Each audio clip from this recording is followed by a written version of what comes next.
What's going on, my people? This is your host, Blanche Eden. Today, we're going to be recording episode number 24. It's going to be a good one. I had recently I did an episode about transgender children, and go check it out. It's really good. It discusses, it presents an interview. It's actually a black family with a transgender girl. Really good interview, and my thoughts on, parents, transgenderism. Do parents want their children to be transgender? Do parents, have an influence on their children if they are, homosexual or a different gender other than male or female? It also discusses other reasons, heavily discusses other reasons that you could be showing signs of gender dysphoria. So definitely check it out. It's a good episode. Probably about 15-20 minutes. It's a good listen. But today I want to talk a little bit about Ricky Martin. He's like to me, well, in my head, personally, he's like the male, jeez, he's like the male Jennifer Lopez. He's like a commercial Latin artist. Just really, good music. He had his time in history. And, but he said something that kind of struck me as weird. I've never heard anybody say it publicly or anybody say it at all. So I wanted to discuss his quote and play that short interview there.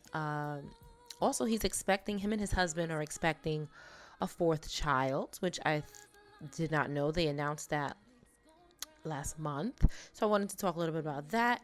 And I also saw something in the LGBTQ community that struck me again. Man, it was really crazy. So, all right, I'll spoil it a little bit.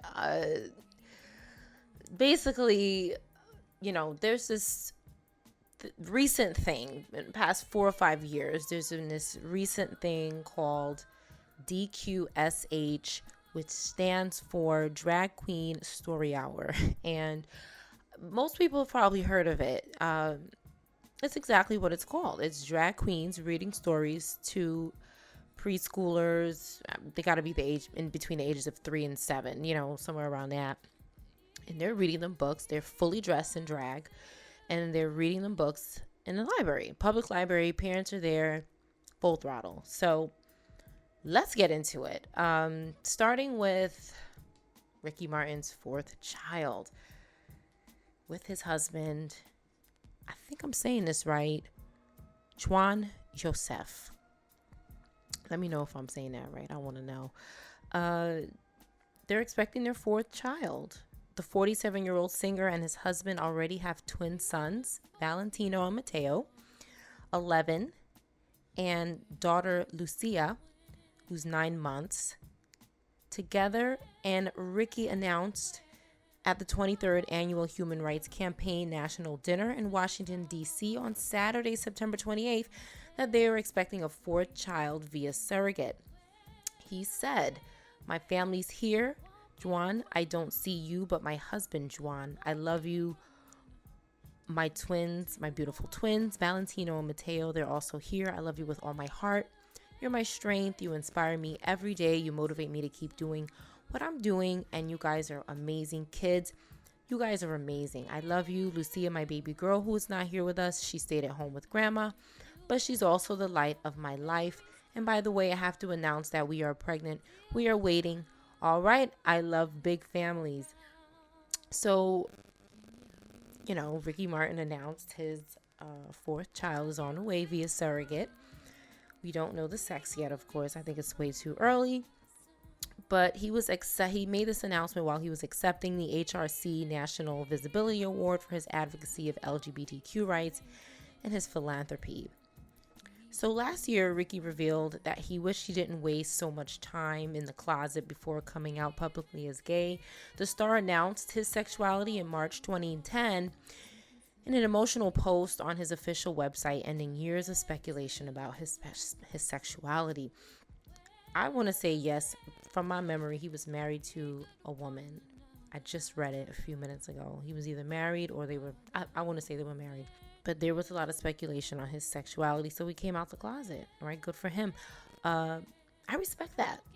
Side note, I respect that. I really do. Rather than, like we see some guys, 1 foot in the door, 1 foot out, peeking back in, peeking back out. He's just like, look, this is my life and I'm living it. I definitely could respect that. He says, the amount of love I got when I came out was brilliant.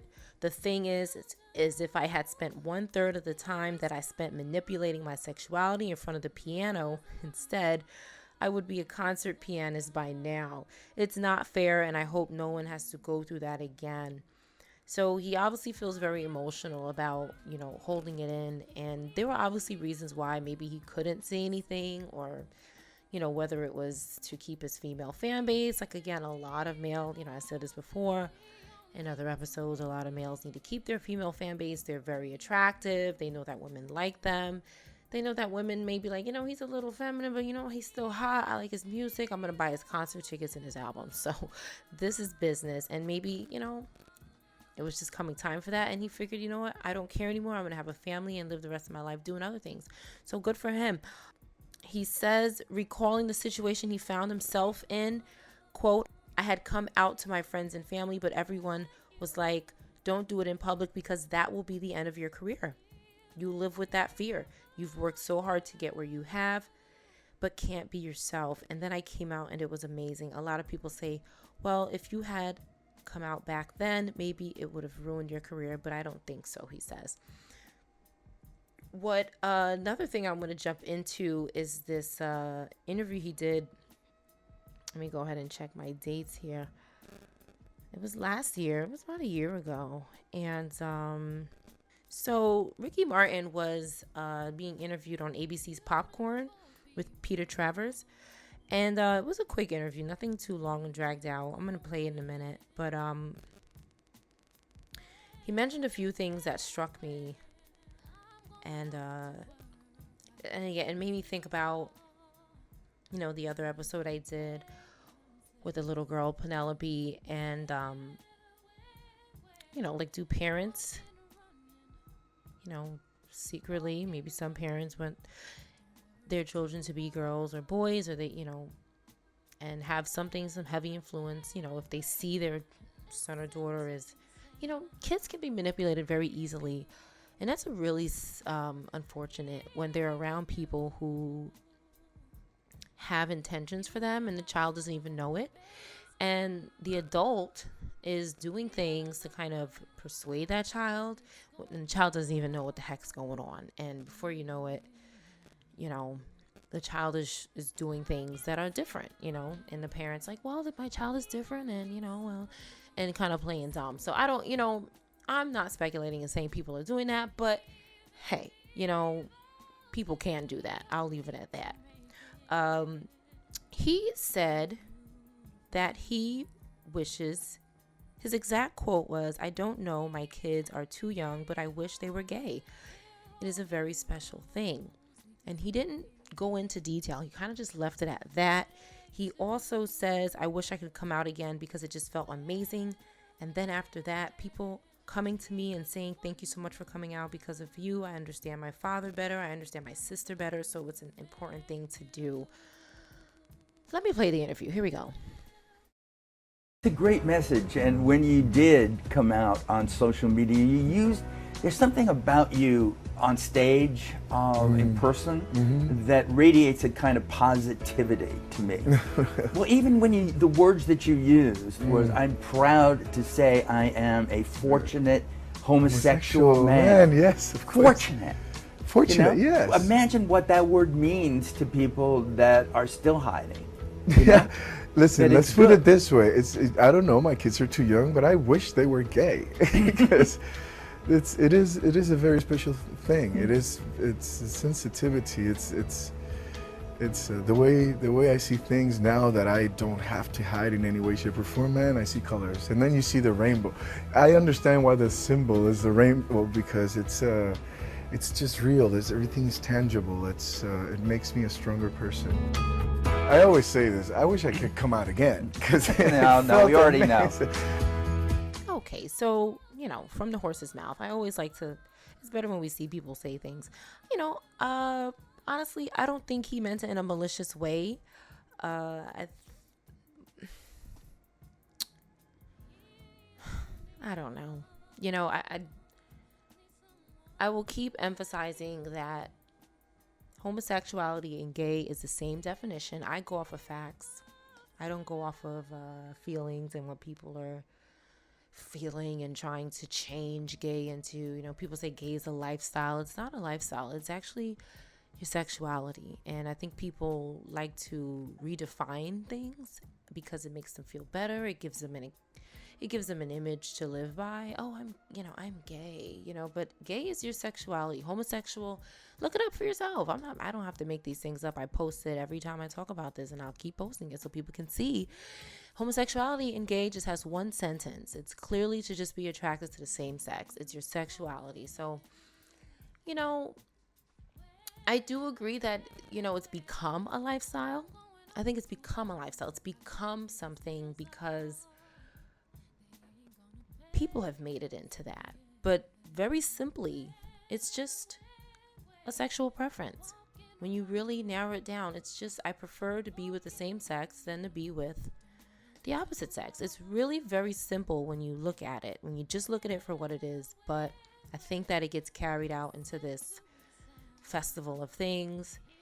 Listen, companies love it. It's a great, marketing tool. I'm not going to get into all the depth of what it could be. Everybody, probably figures that shit out for themselves. Like, it's a market, just like black people, just like white people, just like we can sell this to Asian people, we can sell this to women, we can sell this to men. Now we can sell it to gay people. So I think that, and I'm not, in no way putting down the LGBT community. I'm just talking my opinion and stating obvious things. These are, I don't even have to say them because they're just very obvious, but I'm stating them because it's just how I feel. And I did another episode on that, how I think sometimes they use, not just the LGBT community, but they use blacks as well. And they do it to black men. They do it to black women. Whatever sells shit, they're going to do it and put it in the media, and people are going to buy it or they're not. So, it's just, I'm just going to move on to the next subject here. I want to get into the dqsh's. Like, this is, so I saw a picture while scrolling through my feed, and it was very shocking. And of course, this is it. This is the media nowadays, right? The shock effect. I said this before. Yeah, this gentleman is exposing himself to a group of children. A drag queen is exposing himself to, he's wearing a very short dress and an orange wig, and his legs are open and it's blurred out. His genital area is blurred out, but there are clearly children sitting in the room in the library, and his legs are open and everybody could see his goodies. So now the picture is blurred out, but according to the article, he exposed himself to the children. So did he expose his genitals in his underwear? Was his actual genitals there? I don't know. It doesn't really say that in the article. So let's go over it. And then I'm also going to go into the history of the drag queen story hour, like when it started, where it derived from, and who is responsible for starting this. So let's see here. So drag queen flashes his crotch to children during library story time. And this is from activistmommy.com, which is a great website. I really commend parents that put together these websites and are committed to exposing crap like this. Okay, really quick before I get into this story, because it's really good, but I did come across one more thing. Second drag queen story hour library reader exposed as a convicted sex offender.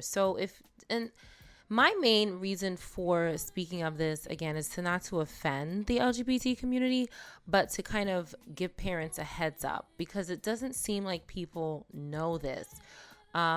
If you are a parent that attends one of these get-togethers, you should know and you should care, right? I would hope that you do care that if one of these drag queens that are presenting themselves in front of your children is a sex offender. It says here on April 29th, 2019, according to Mass Resistance, they reported how Houston mass resistance activists exposed a Houston Public Library drag queen as a convicted child sex offender.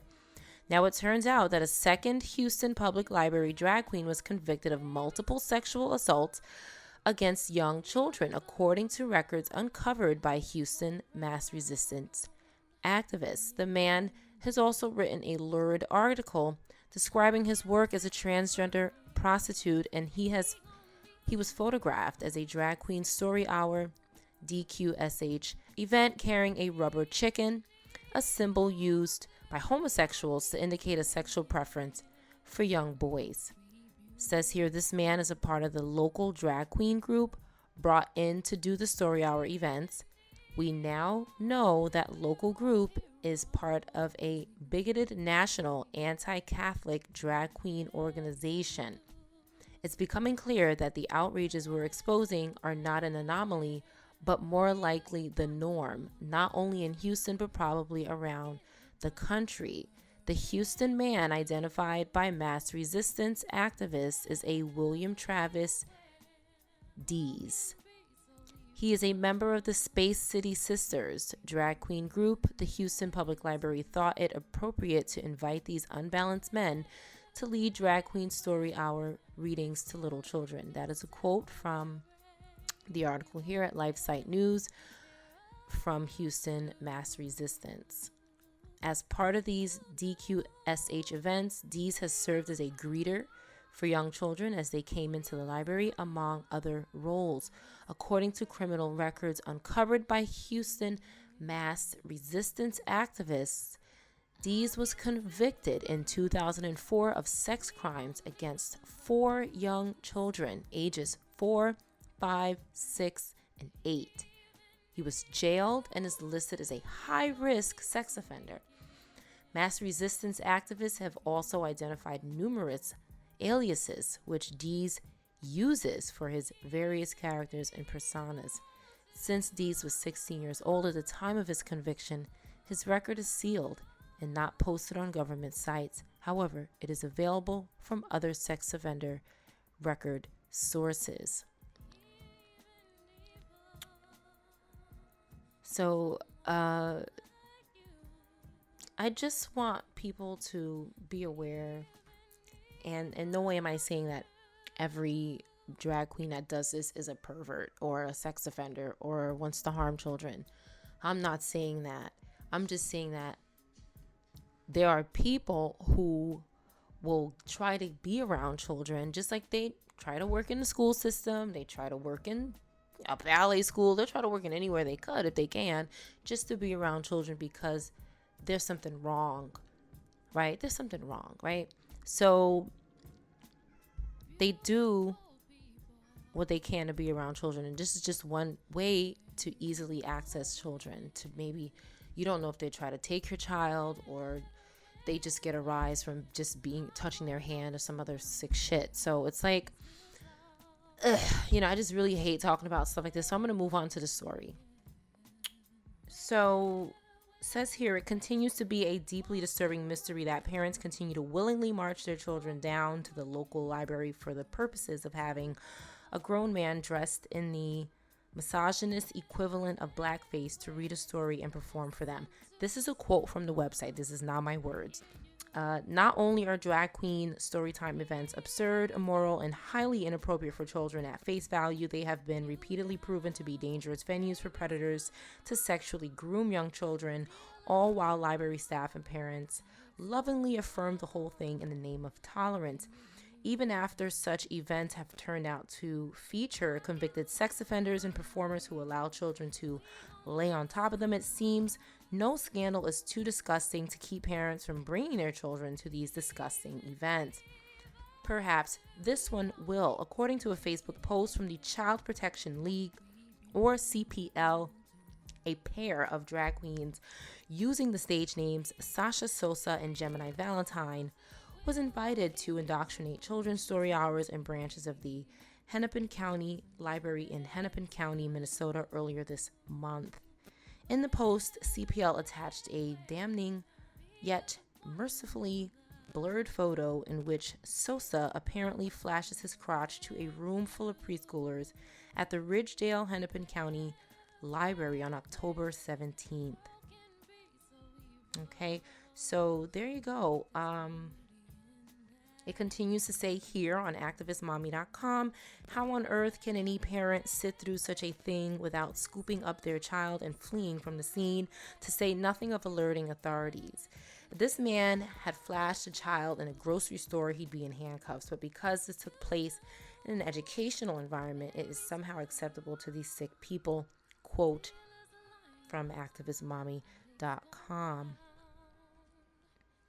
So in another photo, Valentine is seen preparing to read to a group of small children at the Hopkins Hennepin County Public Library on October 5th, wearing a disgustingly revealing spandex leotard that would not be appropriate for any man, woman, or beast to wear anywhere. Quote from activistmommy.com. Now this, I agree here, is a bit disturbing. I do agree that this is inappropriate for anyone to wear in front of children in a library and in anywhere unless you work in a place where you are required to wear something like this.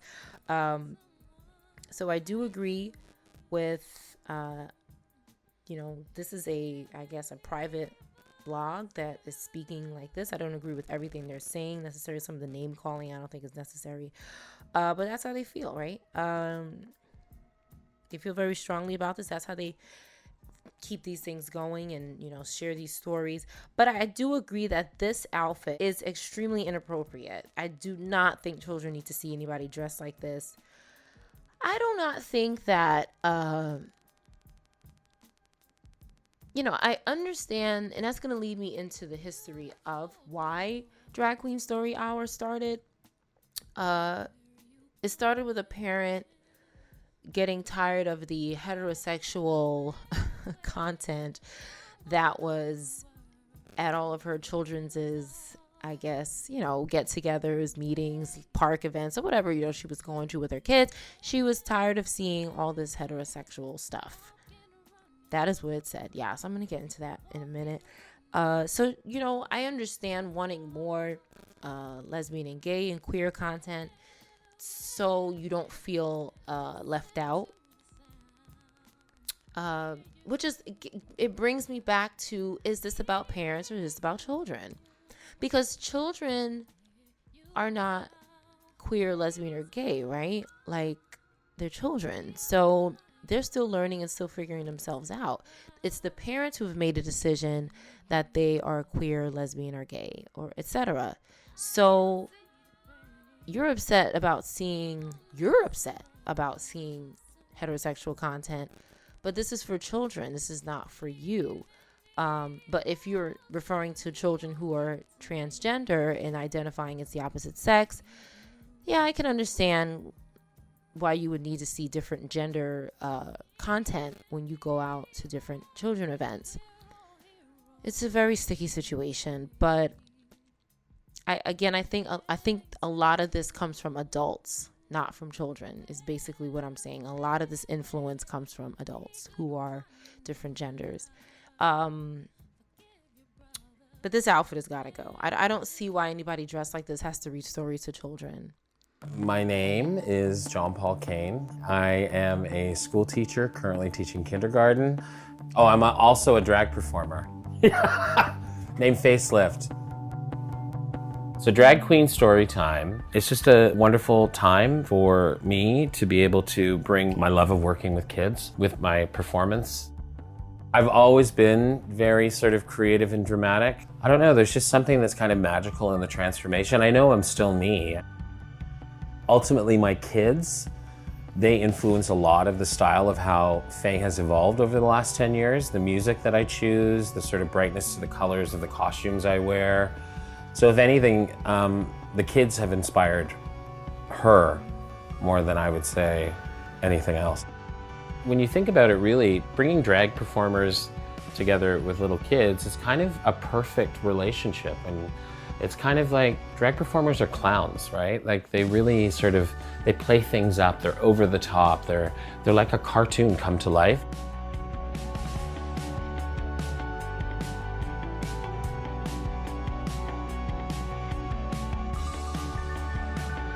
Welcome to Faye and Fluffy's Storytime. Reading is fundamental. I'm hoping what the kids get out of coming to Storytime is an opportunity to see that things that are different aren't scary, that things that are different are amazing. That's kind of what is so incredible about the reading, is that you get families from all sort of backgrounds and experiences and relationships and gender identities and everything, and to see that diversity in people is what needs to be celebrated, and the more that we're exposed to that, the more comfortable we become with each other. The grassroots aspect of what this is that you're giving these little morsels of stuff to these kids who are really honestly some of the most powerful teachers that are out there in the world. So I'm hoping that it's like, you know, dropping a stone in the pond and then it just ripples out.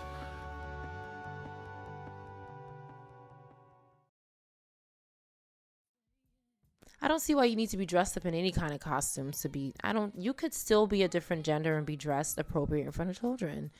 I don't think you need to have on, you know, big wigs and dramatic makeup to be talking in front of children. Like, I don't see what it has to do with gender fluidity. I don't see what it has to do with different genders or the LGBTQ community. I don't see what it has to do with any of it. I don't see the bridge. I don't see the connection. I see a drag queen and then I see children and then I see, to me, they're not connected in any kind of way. You can still read books about different genders as they do in schools, as they do in a library, without dressed in drag. You could put on a t-shirt and pair of jeans and say, I'm a drag queen, this is what I do for a living, and talk about what you do for a living. You could read a book about gender equality. You can still present this content dressed in a t-shirt and jeans. Like, I don't see why you need to come there dressed in that type of attire. I don't connect. I cannot connect the dots. I don't see why it's done, pretty much. People can do whatever they want, right? But I don't see the connection. Quickly, we're into about 22 minutes here, so I want to keep going. Just a little background on the Drag Queen Story Hour. They're events that started in 2015 by author and activist Michelle T. in San Francisco with the goals to, quote, inspire a love of reading while teaching deeper lessons on diversity, self-love, and an appreciation for others. The events, usually geared for children aged 3 to 11, are hosted by drag queens who read children's books and engage in other learning activities in public libraries. The concept is seen as unconventional, as the libraries are usually more reserved, and the queens traditionally are associated with bars and nightlife. An event organizer and performer noted, quote, just like an actor can do an R-rated movie and a G-rated kids movie, we have different levels of how we entertain and how we can put on our character as well. Okay, Jonathan Hamilt, who co-founded the New York chapter as a nonprofit, said that as of June 2019, dqsh has 35 U.S. and 5 international chapters. The program strives to instill, quote, the imagination and play of the gender fluidity of children and gives kids glamorous, positive, and unabashedly queer role models. According to Think Progress, It has been a common tactic among the far right to disrupt dqsh. In 2015, after San Francisco author Michelle T., who identifies as queer, had given birth to her son and attended children's event, finding them welcoming but heteronormative, she imagined an event that was more inclusive and affirming to LGBTQ families. Together with literary and arts nonprofit Radar Productions, they organized the first event of the city's Eureka Valley Harvey Milk Memorial Branch Library in the LGBTQ Castro neighborhood. It featured Honey Mahogany and was a hit. The events have spread from there. As of November 2018, there were 27 official chapters in cities ranging from Tulsa, Oklahoma to Bristol, England, and it has inspired countless unofficial offshoots. Readings have taken place at schools, bookstores, and museums, but have mostly found a home at public libraries. In 2017, the New York chapter, incorporated as a nonprofit, has received funds from the New York Public Library, Brooklyn Public Library, and 2 city council members. The funds buy books, some dqsh events, do book giveaways, go for paying the queens, and training to ensure the queens talk effectively to children and their parents about gender identity and drag. So they do talk about drag to children. I'll end with this. Kids are very impressionable, extremely impressionable.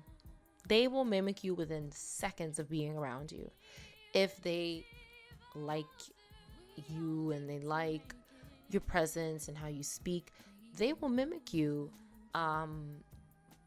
without hesitation, without thought, because they may not know better. They're so young and they have so much to learn. So a lot of people argue that this confuses children. Do I think it confuses children? I don't think it confuses children, but because children are so young, to me, they don't know enough to be confused. I think confusion takes experiences, and they don't think they have had enough experience to really be, quote, confused. I think it does inspire them, though. I think they're definitely influenced, is a different word. Not confused, but influenced by it. And as they grow up, like memories, and like children do, they have memories and they may take them with them or they may drop them off. Who knows, right? So really it boils down to the parents. If parents feel okay taking their children to these type of gatherings, they know what's going to be there and they're bringing their children there. And again, it comes back to my point.